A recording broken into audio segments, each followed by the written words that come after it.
Mary Kay, the Browns 27-10 losers today to the Baltimore Ravens. They remain winless on the season, and they go winless at home for the first time since 1999, the expansion year. They won 2 games that year, by the way.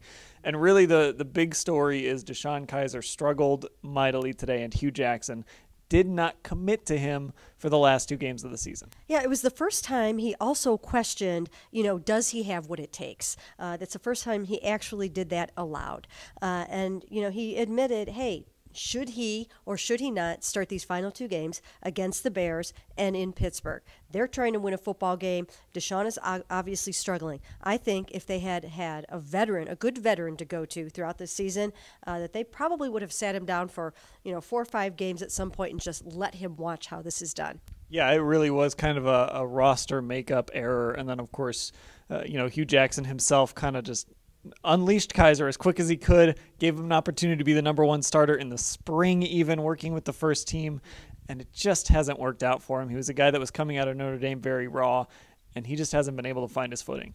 Well, when you think about it, though, Dan, what option did he have, right? I mean, were you going to start Kevin Hogan or Cody Kessler this season? No, he was the best option that they had, and that's why he pushed so hard to get A.J. McCarron before that trade deadline on October 31st to try to get some victories going. Obviously, that didn't happen, and now they're faced with possibly, again, going 0-16. The next game is Mitch Trubisky. Is it going to be Mitch Trubisky versus DeShone Kizer, or are they going to sit DeShone down?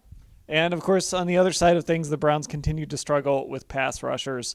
Spencer Drango struggled again today. They had the strip sack in the end zone, and Terrell Suggs just continued to dominate this football team as he has for however long he's been in the league. He's 35 years old now, and he spent most of those years dominating the Browns. Yeah, there's no question about it. I mean, their defensive front was just relentless, and DeShone, just didn't have the time, and when he did have the time, he held on to the ball too long. He was inaccurate. He panicked.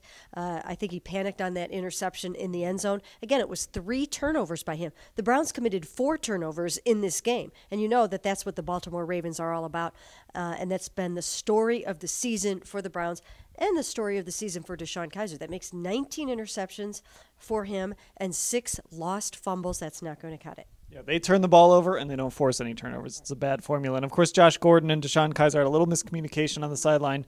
Gordon said that it was on him. He was trying to make something happen, trying to get down the field.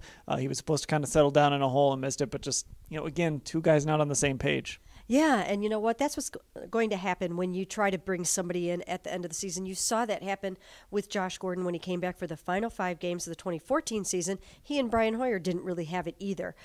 So it's hard to come in that cold at the end of the season, and especially when you have a rookie who's struggling. Browns losers, 27-10. They have 2 games left to try to avoid being the second team in NFL history to go 0-16.